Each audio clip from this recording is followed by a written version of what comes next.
Hey, it's Brian here from Sunny Journey LLC. I'm going to show you today the travel trailer we call Jason. It happens to be a Keystone Outback model year 2020. And so to start here in the front, up here in the front we've got typically two 30-pound propane tanks.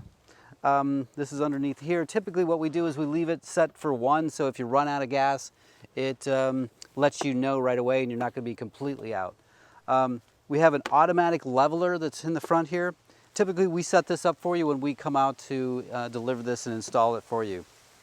It does require that you have a fairly large truck in order to tow it.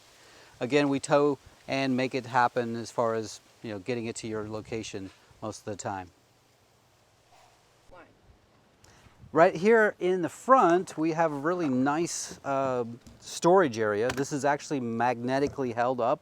It does have a lock on it, so you can put a key on there and actually lock it up there. It does magnetically store up here. And inside here, we've got your trailer hitch.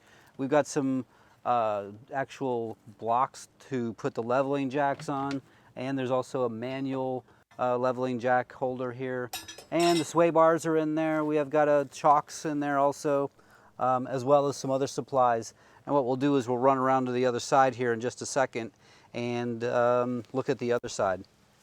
All right, here on the left side of the travel trailer, we have a nice little hose connection. This is great for using, a lot of times it's used as an outside shower. Open up this docking station here. There's actually a little holder that holds it up. You can actually connect up. It's got a nice little simple connection. And there's hot water and cold water out here. Here there's also a city water. You turn it to the left, it's city water. You turn it the other way and it actually fills the tank itself inside there. It does lock up, so in case you don't want anybody messing with it, which is probably a good idea if you're in some sort of remote location, you can lock it up. Also inside this little holder area, we keep all the black water and gray water pipes and stuff like that that's in there. That's pretty much it in this particular area. Okay, so there's 3 slides on this particular unit. There's one for the bedroom, which has the closet in it.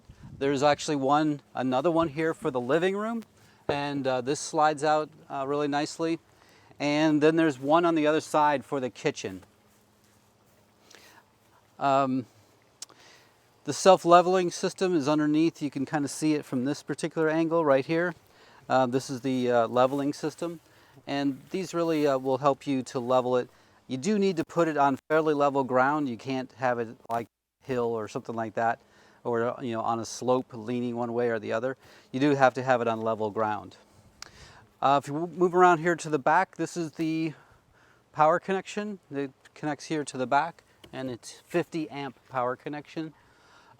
This is a locking tow area where you can actually locate something along the lines of let's say a golf cart or a couple of motorcycles in the back here if you want to. There is a 1,000-pound limit on the weight that can actually go here in the back. These do lock. I do recommend you lock them if you're going down the road. That's what we do. We lock them. There's a key on the master key ring. Okay, so now we're going to look at the actual outdoor kitchen. The outdoor kitchen is pretty straightforward. It does lock nicely, so when you're towing it down the road, or we're towing it down the road, it doesn't fly open or anything like that. It's pretty straightforward. It just flops up like this. There's a nice mini refrigerator here, and of course there's a TV, and you've got a sink system. This actually pops out like this, and you have to reach back down here in order to plug it into the to the grilling system, and you can actually take here and plug in like this in order to lock it in place. Of course you don't there you go, and then you can just kind of flop it up here in this nice little cooking area for outside. This is the best place to actually cook anything with oils. You don't want to have oils inside the unit themselves. Oils will typically mess up the interior of the unit itself. So if we wanted to close it down, we just kind of go like that, undo it here, and then go in like that, and you're all set. We do keep a garbage container back here, and there's plenty of places to put, plenty of storage places right here for stuff.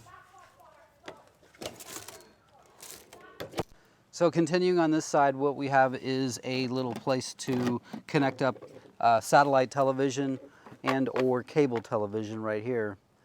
You can also connect here on the outside. There's a little power connection here in case you need to hook up. This is regular 110, 120 power. All right, so this actually is the hot water heater port or area where the hot water heater is maintained. And there's really nothing to do in here. There does happen to be a little switch if you ever have a problem. This actually is a overflow or overpressure type of switch, and there is a unique little switch that's typically down here. It's hard to see if you ever have a problem with the hot water heater. It's in there, but this is pretty self-contained. It really doesn't need any type of maintenance, and this just kind of goes back in here. Pull that out and then twist. The door is pretty unique. This actually, when you're traveling down the road, you open up the door and then it flops inside, and then there's a little lock on the other side of that. So it's a really nice way that they did this particular unit.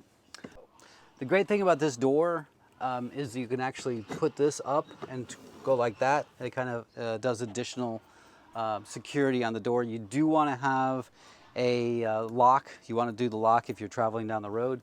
In order to get in, simply open this, pull it like this, and it opens up.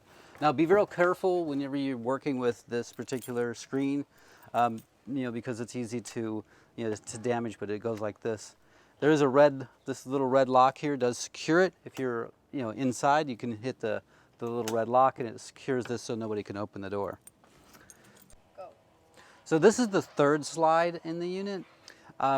Outside, there's a couple of things that are important to know about, and this one happens to be the port for the refrigerator, and this is another port for the refrigerator. So it's real important to keep these areas clean, and just make sure that there's not any wasps making little nests or anything like that inside there.